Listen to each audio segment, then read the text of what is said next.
Yo, hello. We got another Grail tier list update for the month of September. And you know how this goes by now, and if you don't, hi, welcome, new video for you. I'll explain how it works in a bit. But we got brand new units, we got new refines, we got a bunch of new skills. Actually, comparatively to last month, or a lot of the months this year, this was probably the least fodder heavy month we've had. But there's still plenty of stuff that we can go over. And that's what we're gonna do. You could skip ahead and go to any tier list you really want to go to and the timestamps, but for anyone who is new, hi, welcome. These are the must-knows for the context going into the video. There are going to be 3 tier lists covered in this video, one for Aether, one for Summoner Duels, and one for Arena. And the units that have a very high cumulative ranking based on each tier list will probably be the ones that I recommend at the end of the video for must-build Grail units. That being said, the amount of stuff that you will have to invest in a Grail project will ultimately vary given their age or their fodder, or even if they have a PRF or not, and as such, I consider max investment for these lists. You could also take each list on their own individual basis if you are only interested in one game mode over another, and if you have any other questions or feedback or anything, just leave it in the comments and I'll get to them as soon as I can. Also, if you see this arcane symbol next to any of the units, it means they're ranked with the arcane in mind. So, we may as well get right into it. Kicking us off for the month of September in the Aether tier list update, we have a brand new Grail unit who really made a surprising splash in the game. Granted, at the time of this recording, he's not very old, but what he can offer on his own is arguably going to be very, very powerful for the game. But we're getting a bit ahead of ourselves. Let's talk about the 3 new units, and by 3 new units, I mean the 2 new units in the unit that got a refund. Itsuki got a bunch of stats, first hit damage reduction, and a guaranteed follow-up on top of what he already had in this weapon, which included dragon effectiveness. If you are initiating combat with him, it will get stronger if you initiate with him way later into the turn, and vice versa for the enemy phase, it will get stronger the earlier a foe will target him specifically, but through successive combats, it will ultimately get weaker. In terms of stat swings, it is worth keeping in mind that he will get a minimum of Spectrum 8 from his weapon. He does also have healing after combat, so his sustainability isn't bad by any means. And with the new addition of Attack Speed Pledge, he can charge up stuff like Miracle and finish really fast, and because he doesn't have Slaying in his weapon, he could also take advantage of Gambit and hit back even harder. Overall, I don't think it's a bad refine by any means. I don't think it's going to make a big splash in the game, but at the same time, it's not bad by any means, and you could definitely use it over a lot of the other inheritables, which in my opinion is a good sign. You also have Wind Fuga, who is entirely generic. He's basically another Summer Donald in the form of just having a really high amount of HP, attack and defense, and whatever other stats everywhere else. I wouldn't say he's bad, but I wouldn't say he's exactly stand-out-ish by any means. If you already built Donald, this is basically just a more modern version, quote-unquote, because he takes even less flowers than Donald, which, you know, being near the beginning of the next gen definitely helps with that in some capacity.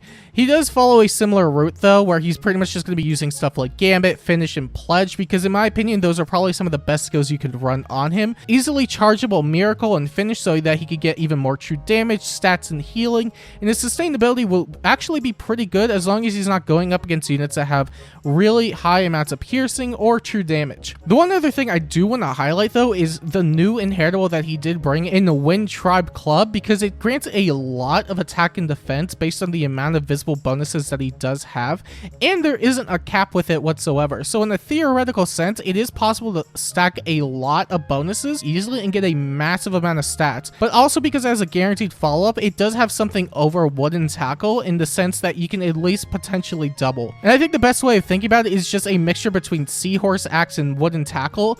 It doesn't debuff attack, which means you don't get res bonuses, but the guaranteed follow-up attached to it definitely makes up for it. And then you have Arian, and to my surprise, he was actually a really solid addition because of Aired Gugnir, which grants charge to every single flyer at the start of the turn. He gets true damage based on his defense, a guaranteed follow-up, and a bunch of stats. You can more or less think of him as a side grade legendary Hinoka, not in the sense of combat because their combat is just way better in every aspect, but in the sense that he's able to grant charge to every flyer, and his C slot isn't occupied by the PRF skill that Hinoka has, so he could also run Soaring Guidance. His overall overall niche, in my opinion, is extremely valuable, not only for an Aether Raid's offense setting, but also an Aether Raid's defense setting. And it's very surprising that they just dropped him in the game like this, because it's a surprisingly solid weapon for a free-to-play unit. For something like Aether Raid's defense, you can run a flyer line, which isn't nearly as common, but there are a lot of powerful flyers that you can take advantage of, especially for something like Anima Season, where you have Mirabilis, and you can grant her 3 movement that way. Likewise, with the addition of Freya, you are able to neutralize any sort of false start or isolation effects, making it so she could get a guaranteed dance with 3 movement. And assuming you have really competent flyers that can initiate combat and survive and kill, then he's going to be providing a lot of utility. I wouldn't even say you have to run a full flyer line team. You can still put Cavs on it, but now you have the flexibility to put other units on there.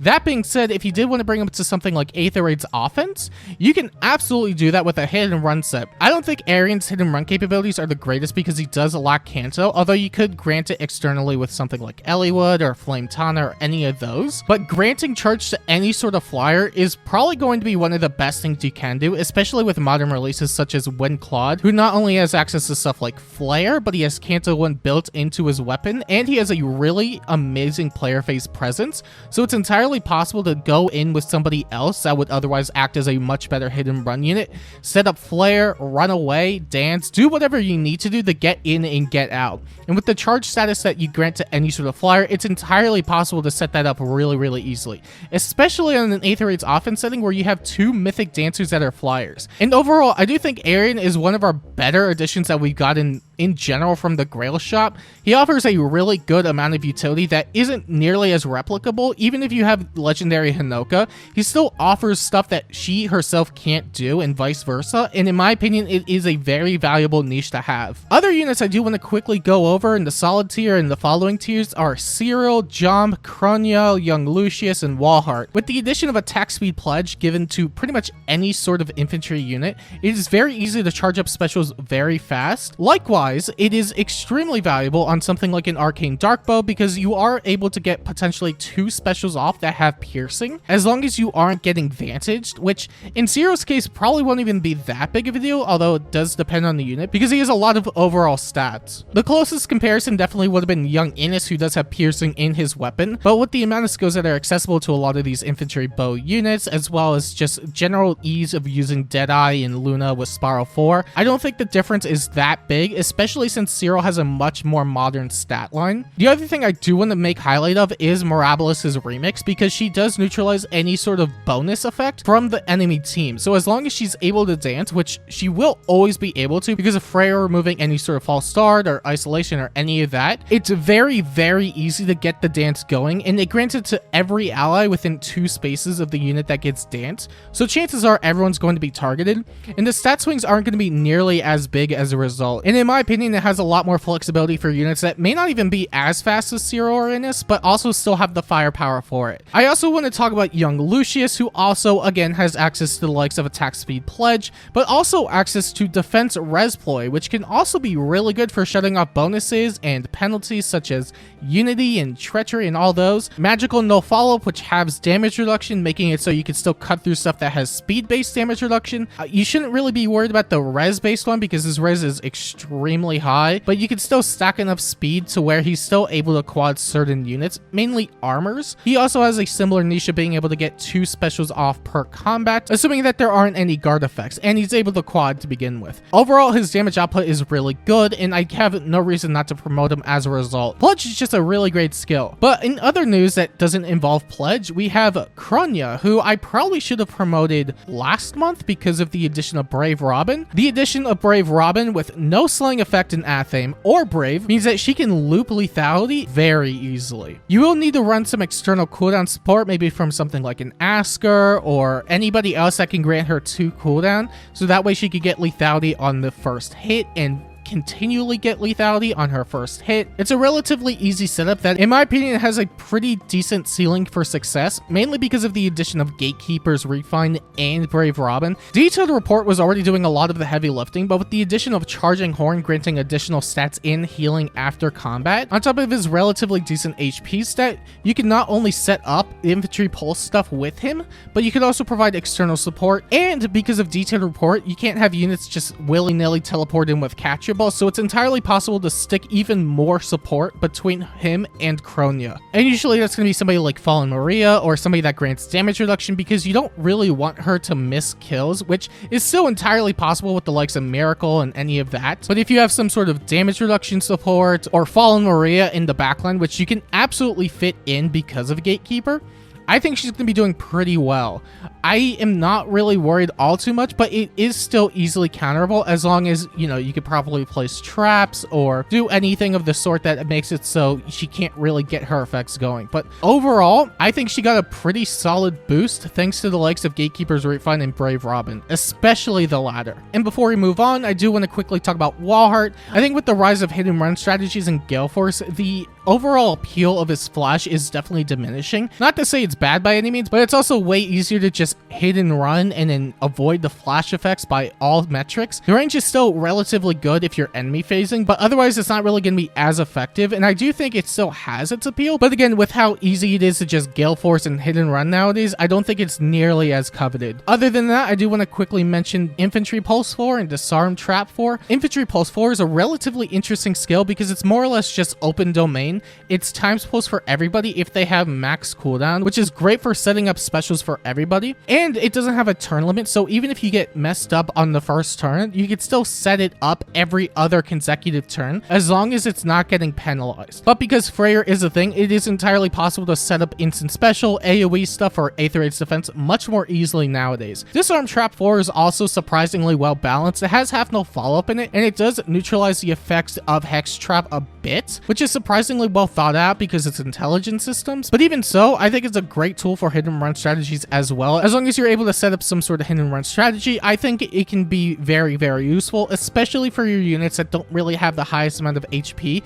and don't really want to dedicate all that HP into them. And I already went over Defense Res Ploy, but it's pretty much the same thing here. Remove bonuses, Unity, all that stuff makes stat swings much less of a hassle for your Aether Raid's defense and offense. Other than that, I do want to quickly talk about a couple promotions. We have Flame Mordecai, who's also getting promoted because of the likes of Brave Robin. I wouldn't say he's the craziest, but with the amount that he debuffs, his infantry skill access, and Brave Robin, he could always retaliate with an instant Ignis. It still does suffer from Miracle shenanigans, but I don't think it's going to be as big of a problem, especially if he's able to get something like Spiral or any sort of really hard-hitting special off, especially if they don't have damage reduction. There's a lot more flexibility with it because of the likes of Brave Robin. You also have Summer Aris and Aramia. I don't think they're as bad either, mainly because of the addition of Pledge. They've been getting a really good amount of inheritable skills this year. They have Poetic Justice, Seaside Parasol, and with Light's Restraint, it is entirely possible to get 2 specials off without any issue whatsoever. I do think Young Lucius does it a lot better because he has a guaranteed follow-up and a much better stat line, but otherwise, I don't think they're bad by any means. Just don't go in with the expectation that they're going to be doing as much as they are, but I do think they can still put in work. And otherwise, you just have your brand new additions with the Arcane Euphoria, which is a really solid arcane overall. Granted, it doesn't make anyone extremely relevant, but in my opinion, it's a much stronger weapon than the Arcane Eclipse because not only does it have first hit damage reduction, which can be paired with remote skills, but it also has true damage, which works with AoEs, which means their damage output's going to be significantly higher comparatively. Pulses might be an issue depending on what kind of unit you're using it on, but if you're using on something like Aether Raid's offense, you have plenty of tools that way. I'm not too worried about a lot of their performance, which is why I promoted a lot of the blue tomes for that. Ursula is getting her Resplendent soon, and while her stats aren't exactly the best either, the true damage that you get from Euphoria on top of just stacking up a bunch of visible attack means that she could still do a healthy amount of AoE damage, especially if you do go in turn 1 where there isn't any chance of something like AoE protection from a Brave Corn. And that's about it for the Aether Raid's tier list. And then we get to the Summoner Duels tier list, which has a lot of stuff worth highlighting as well,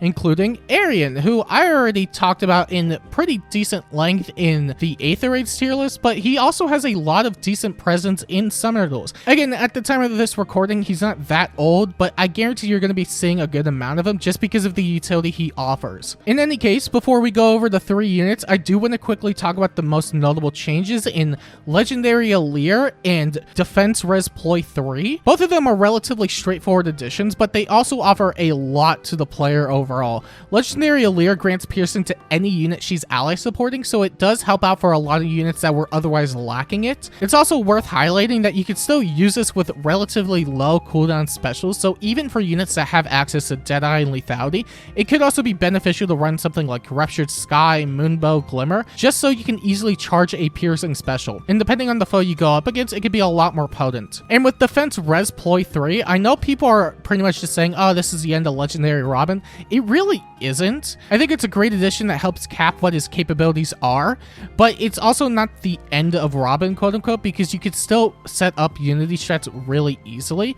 It's just that you don't get as much of a stat swing that you would have otherwise gotten. It's a very nice addition that we probably should have gotten months ago, but better late than never, I suppose. It does also stop stuff like Eliwood's bonus doubler, so it does make stat swings much less of a hassle, especially for other units that really couldn't take advantage of Unity strats. Anyway, the new units. We have Itsuki, Wind Fuga, and Arian. Itsuki and Wind Fuga are more or less going to be doing the same thing. You want to give them stuff like Gambit, Pledge, and Finish, so that way they could charge up Miracle really fast, have a good amount of sustainability, and get additional damage from their weapons and A slots. I wouldn't say either of them are particularly great per se. I think Itsuki's probably a bit better just because he has a much better stat line and just a lot more stats in general, but the overall idea is that you want to just make an infantry tank, which aren't exactly in the best positions right now. You could run them with Near Save, aka Brave Soren, but they're also not the most competitive options in that role. Regardless, you can still make use of them because they do have access to really good inheritables, and overall they're really just there to be pretty obnoxious.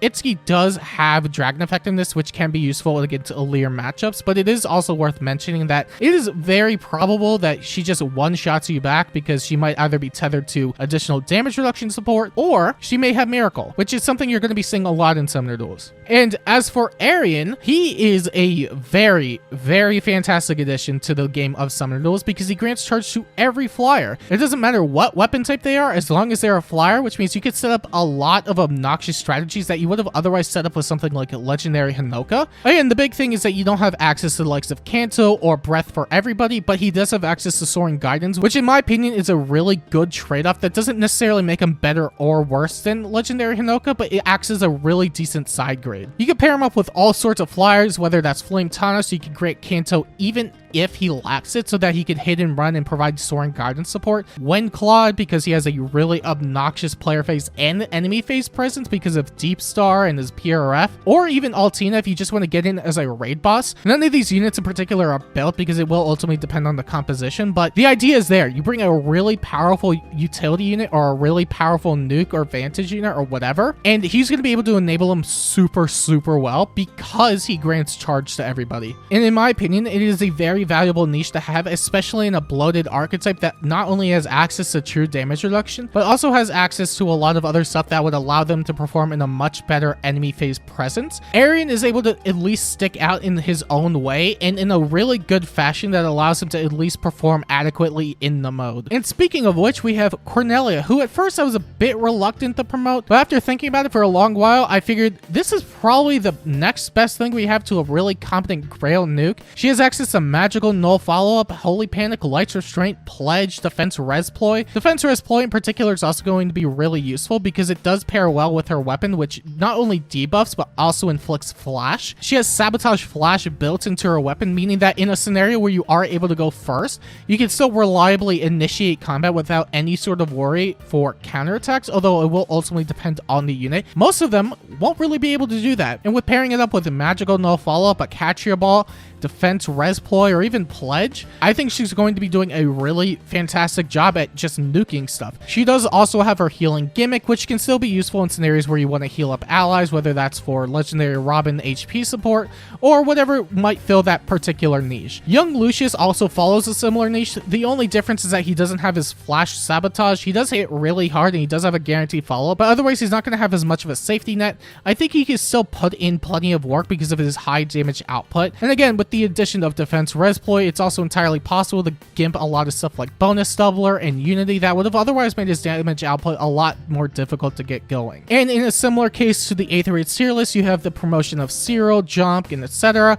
Anyone who could really take advantage of the Arcane Dark Bow with Pledge because they're able to get 2 piercing specials off before the foe can counter. Assuming there isn't any Hardy Bearing or Vantage, it's a very nice combination combination to have. And again, with the addition of Defense Res Ploy, the stat swing isn't going to be nearly as difficult to get around. You would want to run it on any other unit, not Jomp, of course, because not only does he not have res, but it doesn't really synergize with his kit. But as long as you have that in the backline, it should be relatively easy to get those quads going. I also do want to quickly talk about the demotion of Cynthia and Zephiel. I think at this current time, it's becoming readily apparent that tanking capabilities in Summoner Duels is becoming a lot more brutal. It's not going to be as easy to run something like a Zephiel with okay-ish min-max stat line and Arcane, because even with the amount of stats he does have, AoEs can easily blow him up. We have the addition of Arcane Euphoria, which makes it even easier to do that. We have way more piercing, we have quads, we have a lot of stuff that makes even some of the best far saves in the game really difficult to get going. Cynthia is also in a similar boat, not because she can't tank, but because her whole shtick revolved around unity stacking, and now with the addition of Defense Res Ploy, which is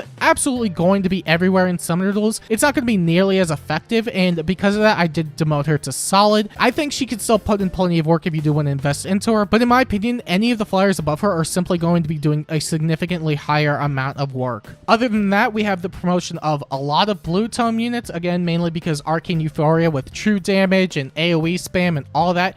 It's a very nice combination, but you also have the addition of somebody like Aversa, who could also take advantage of something like Defense Res Ploy. Granted, her res isn't the highest in the game, but there's a good chance that a lot of the units you're going to be going up against that take advantage of Unity strats don't really have that much visible res. And because they're getting debuffed anyway, the check is going to be significantly easier for somebody like her, and because she has Panic built into her weapon, she could also take advantage of her plaguing status much more easily than she would have been able to otherwise. I don't think she's nearly as bad as she was prior, although it does help that we have the addition of Soaring Guidance and all that. But also with Flare, she could set up a lot of stuff for Summoner Duels that can actually make her pretty decent. And again, with a lot of the blue tomes, it really just boils down to the Arcane Euphoria. You could stack up remote skills, which makes their damage reduction on the first hit really easy to get through. They have access to Oath, Pledge, Magic No Follow-Up, etc, etc. A lot of them can do a lot of damage, mainly because of the true damage built into the weapon, and because of that, I figured the best thing to do would be to promote all of them. And by all of them, I mean a majority of the ones that could take advantage of it really well. I also promoted T-Time Teotu because of the addition of Attack Speed Pledge, pretty much going to every single infantry. It's a very nice skill for damage output. It provides a good amount of stats, and because of the addition of the green tomes that we got last month, she's able to do a pretty decent amount of damage. You may not necessarily want to run Unity, although you can still run Robin with her, and in a scenario where you could just ban Defense Res Ploy units, although there's not always a guaranteed way to tell, she can still get a really high amount of damage output. Other than that, it's pretty much just the Winter Bruno promotion. The other two units that I did promote were also because of AoE cab spam, which you can still do, assuming you have the proper support to do it, but with the amount of stuff that's in the game, it's not really that difficult to pull off. Winter Bruno, I was initially harsh on, and I'm still pretty harsh on him, because being a green tome armor isn't exactly the best for tanking, but a lot of armors nowadays are paired with Fallen Maria, which is a pretty staple Summoner Duels meta unit,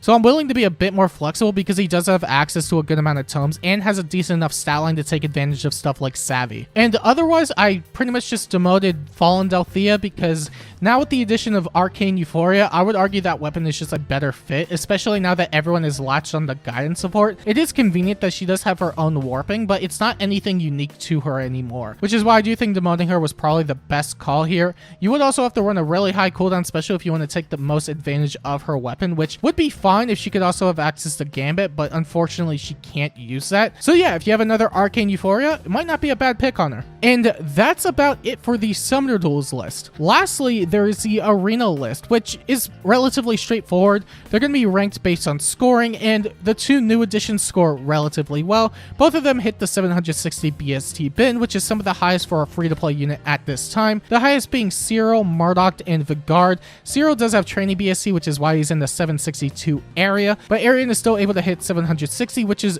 absolutely respectable. Windfuga also can hit 760 because he's an infantry unit, which means they get more BST. So if you were looking for a new March project between the two, I don't think you could go wrong with either, although Arian is probably going to age a lot better because he also can get a refine. Granted, I don't think the game's going to get to the point where we do get a refine for him, but he has a PRF and a pretty competent niche that Winfuga doesn't really fulfill because we also have Summer Donald. Other than that, Itsuki pretty much scores the same. He had a PRF prior to his refine, so his score was always 756. He's latched onto Ardul infantry support, which I don't think is the best nowadays. Scoring is a pretty big mess at the moment, so if your big priority is looking for somebody that can score well, I wouldn't really take anybody below the 758 area, but it is here if you want the reference regardless. Otherwise, we have the addition of Legendary Alear, who is a Fire Season Legendary. So she joins the ranks of Celica, Edelgard, Shez, and a lot of the really prominent nukes that we have in the game. It is worth highlighting that her gimmick does rely on ally support, so in an AI setting,